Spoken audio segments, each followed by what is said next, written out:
Hello, and welcome back to another episode of the Collective Clicks podcast. This is your host, Brandon Bateman, and today I have a podcast episode with Tommy Harr for you.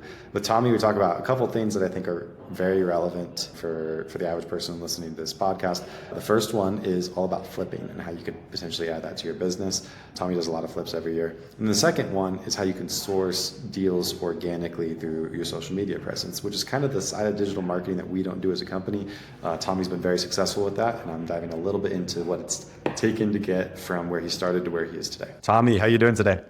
I'm doing good, man. How are you? Hey, doing fantastic. I know we were just talking. You just got back from, what was it, your second CG event? Yep, second CG event. Probably my favorite mastermind out of all of them that I've ever been to. Yeah, I will say that the Collective Genius has their stuff together. They're pretty dialed in. Yeah, anyways, it's been fun. I'll have Jason pay me under the table later. That was a CG commercial over. Let's talk about Tommy. So for those who don't know you yet, explain a little bit about who you are, what market are you in, where do you come from, what's your business look like? Sure. Yeah, I'm 30 years old, born and raised in Columbus, Ohio.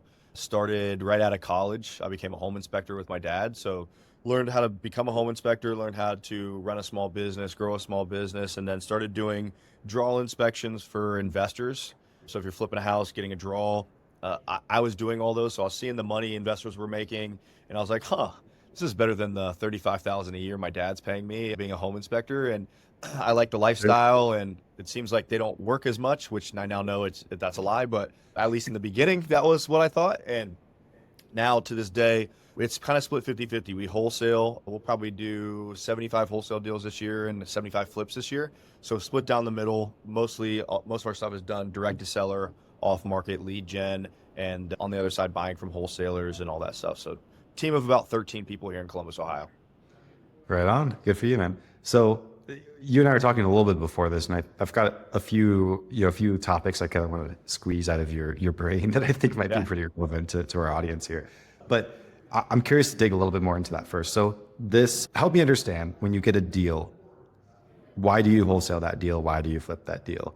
You ended up doing about half and half.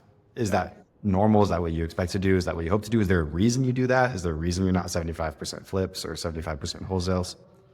Yeah, so we're looking at every business now as its own thing. So before, let's call it 2 years ago, 3 years ago, we would get a wholesale deal in and we'd be like, okay, let's flip this. But now we've got 2 acquisition team members full-time. We got a full-time dispo. We got a full-time TC.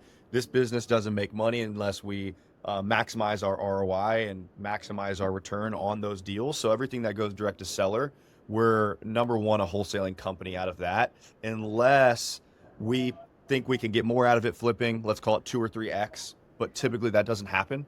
So to get everybody paid and to get everybody a good salary, we're a flip for, or a wholesale first, and then mostly all of our flipping deals or holds, we have about 110 units here in Columbus as well, that comes from wholesalers and realtors. So we have a JV acquisition team member that is only going after those to feed that business. Interesting. So do you not flip anything that you source direct to seller? I wouldn't say not. There are some that we maybe can't sell that we think like, oh, wow, this is a good deal. I don't know what people are seeing. Sometimes rural deals happen to be like that. So we'll flip stuff like that. But more than not, we're wholesaling it. I would say 90% of the time we're wholesaling those deals. That's so interesting to me. So, and I understand like the merits of like having the wholesale company be separate from the flipping company, where you can't be like, because I'll give you an example of this. I talked to somebody, this is actually at CG, believe it or not. I started this conversation with this person and he was like, I have a great return on investment on PPC. And at the end he was like, shoot, I might shut down my business or like radically change his business.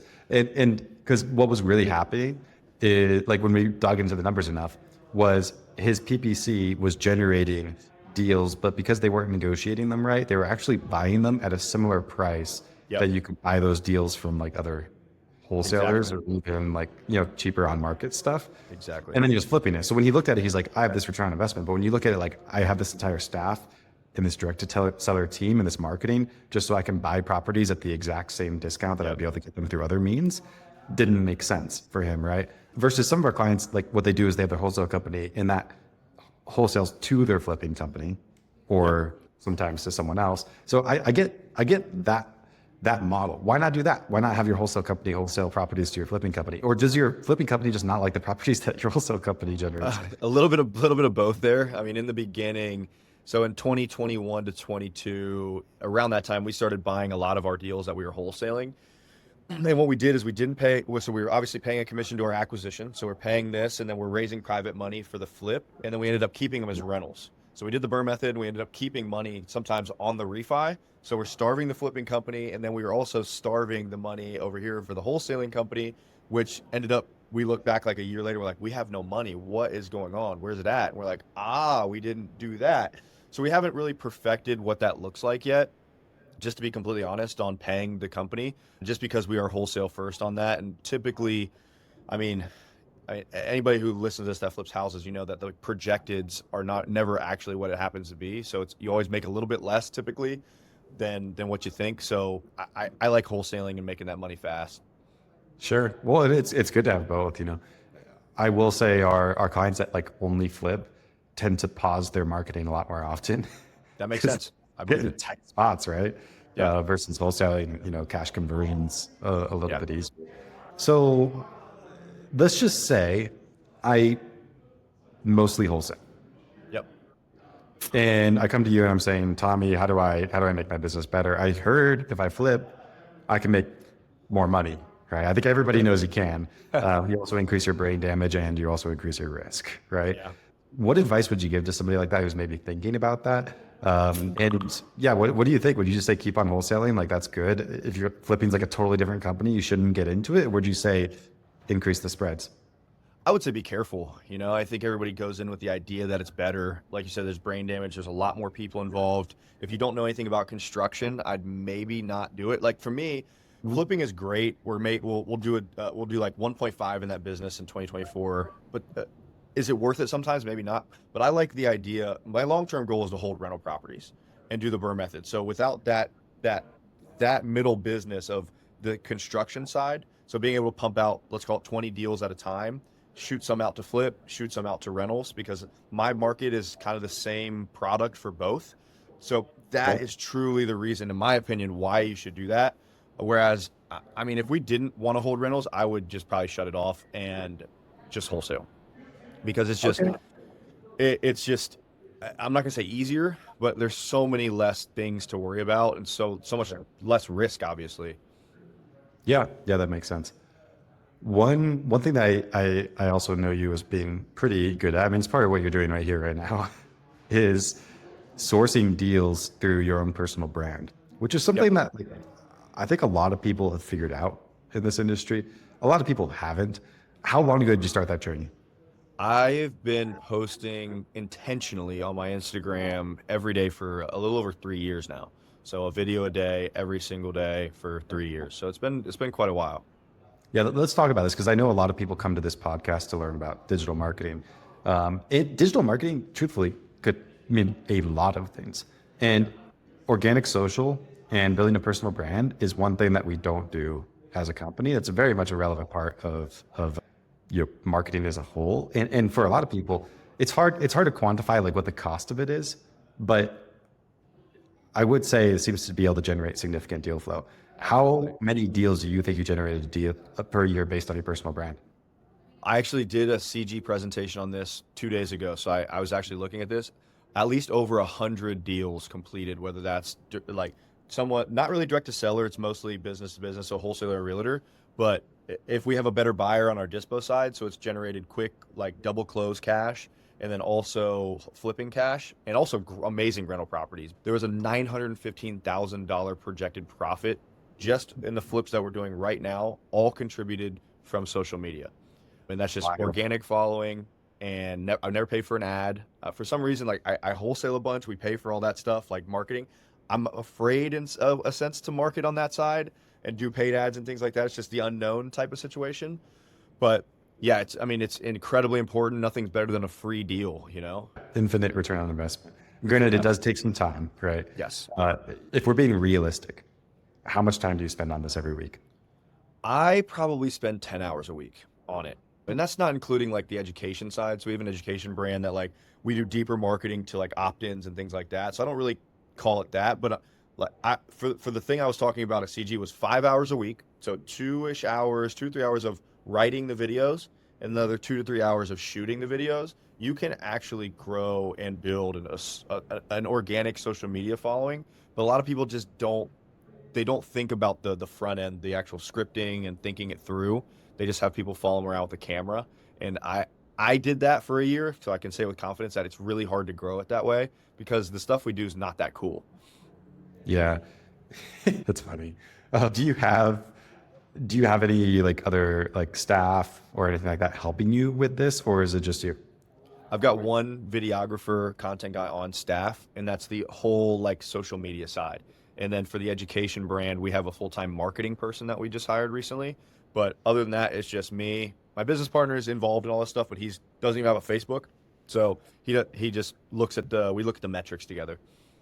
Okay, so would you say that generally your investment, now people could do it different ways, different amounts of investment, but your investment is that one staff member and 10 hours a week? Yep. It sounds like Definitely it's been, I don't know how it's changed over those 3 years, but you've got 900 something grand in revenue in the pipe from that right now. I mean, it's incredibly impactful. And on top of that, just like there's a lot of non-ROI driven things too. It's like I was also sharing that a guy that randomly DM'd me on Instagram over a year ago, April 23, he now lends me, he's like, "Hey, I'm a private lender. I would love to work with you. I love your videos." Last week, he lent me $1.2 million he has out with me from just posting on social media. So like the raising capital side, the people, because when they come to talk to you, they already know what you do. They know who you are, how you treat people. So the pitch is a lot easier. Yeah, no, I totally agree. In a different way, I benefited from the same thing. Yeah. And it's also interesting how like some of the intangibles of this are that some things just go way easier. Yeah. Yeah. And it might not be that like you even source the lead from that, but like the additional credibility through the presence that you have makes a difference. Yeah. Yeah, and it often it will be that it was sourced through that, like the one you just described. So you raise private money and you do deals from this. Yeah. Are there any other benefits that you see? Yeah. And then lastly would be like the people that you can have join your team, right? So we have, I think, 12 or 13 local people on staff in office right here in my office. Sure. Some virtual team members, obviously, as well. But as that social media has grown, so most people, I mean, if you're in these rooms, I mean, the people we talk about that are listening to this, doing a bunch of deals, have staff members, it's known that you really don't want to hire, at least you usually start with these younger hustler type guys on your team as acquisition. And as time goes on, you want to hire people that may have things to lose. So like kids, a family, a good job that they left before. So I was looking at it, the last 3 people we hired, average age of them is 36 years old, 2 to 3 kids between them, and $0 of marketing or marketing spend to find them. So they come to you because they see the opportunities that you're presenting, they see the culture that you're building. So instead of you going to headhunt people or paying somebody that's maybe in the family or CG or somebody to find those people, they end up coming to you. It's very expensive. Yeah, I've paid recruiters for single hires as much as $50,000 to find a Insane. person. But the thing is, if you look at, is that worth it? In every circumstance so far, the answer is yes, it has been Yeah. worth it. Because the right person's that valuable, which just Absolutely. adds Absolutely. to what you're talking about here as to Yep. how valuable this is to actually attracting good talent. Yeah. So would you say that most of the people that engage with your content are like just people connected to the real estate market in your local market? No, it's nationwide. Definitely nationwide. I mean, it's across the board. You get people that are brand new. You get a lot of people that like to talk shit about flippers and wholesalers and things like that. And then you get people that are like, because my brand's the real side of real estate. So I'm not talking about like I don't flash cars, I don't flash the money. I flash like, hey, I'm standing in a basement with poop. We're gonna fix this thing up, and I'm gonna make some money on it. Do you want to learn the same? So it's a lot of the. I just saw a need for that in the space after a couple of years of watching people. It's like, how come everybody's talking about wholesaling houses or flipping houses, but they're not actually talking about houses or how they're doing it? It just doesn't make any sense to me. So that's kind of how this all came about. Yeah. Before you started doing this, were you like the guy who's good on camera and makes engaging videos and stuff like that? Or did you learn how to be that guy through the process of doing this? Absolutely not. I was terrified. I mean, I was posting maybe stories because as a home inspector, I was building my dad's business and learning. And you walk, like in the morning, I could walk a 1900s full gut rehab house for an investor. And then at night, I could be doing a mansion, $2 million house with a McLaren in the garage, right? So people are just seeing these things. And I'll pull my phone out and post a story. I didn't really post intentionally, but they saw I was in real estate. And then one of my mentors pushed me to get on. He's like, hey, you're wholesaling, you're making money, you're in your 20s, you're doing really cool stuff. You should probably document what you're doing. So then then I hired a videographer, started posting. My videos sucked, and just learned from sucking and just taking action. But starting was the most important side. So from the time that you started, how long was it before you said this was worth it? I would say a year a year or two, because people start to recognize I mean, people will just see that, like, if you do anything for a year consistently every day, they're like, okay, this dude's committed. He's taking it serious. So, but what the opposite is, if you post maybe today and then you post in 2 weeks, and then after that, you just don't look like you're taking it serious. So that was like the big thing. It's like, oh, wow, people see that you're trying and they want to kind of get behind you. Yeah. Okay. Cool. Interrogation over. Thank you, Tommy. I'm so curious because it's something. Obviously, the value you've driven from this is massive. Yeah. Any other advice? Anything like what are the questions that people usually ask you that I didn't ask? I just think like the best piece of advice is don't worry about vanity metrics. I used to think so much about like followers and once you build it, they will come, because it's really not that way. It's the people that are watching you. Everybody's always watching. So no matter if you have 100 followers or a million followers, those people are always watching what you're doing. So create your brand accordingly. And it doesn't matter if you have 100,000 followers or 5,000. It's the way you extract and talk to those people that's important. And lastly, the quote that kind of took me from that first year of doing it half-assed to over the last 2 years, it really growing and we track our KPIs and it goes well, is a Layla Hermosi quote. She said, you guys need to stop following around with a camera, because you're not a celebrity. You're not LeBron James. You're not an actress. 80% of the stuff you're doing as an entrepreneur it's paperwork, it's meetings, it's boring. But the 20%, the product that you're creating, is actually really cool. So cut out the following around the camera and create content on that 20%. So document that. So now what I do is every Sunday I look at my deal board. So if I got 25 flips on the board or 15 wholesale deals in contract, what are the lessons? What are the things that I learned from each one? How did I raise money? What was the outcome? What was the lessons? What did I lose money? Did I make money? All that stuff, and just create the content off of that stuff. Okay, very cool. So that's like your creative process. Yes. So now when you Yes. do video, cool. You're awesome, Tommy. Thank you for taking the time to share some of your wisdom with everybody Absolutely. today. If anybody wants to get in touch with you, how do they do that? Shoot me a DM on Instagram, TommyHarr05. And if you guys are in any of these mastermind CG or the family or anything like that, would love to connect. Just pull me aside and let's have a coffee and let's hang out. Cool. Well, appreciate the time. And for everybody else listening, I'll see you next week.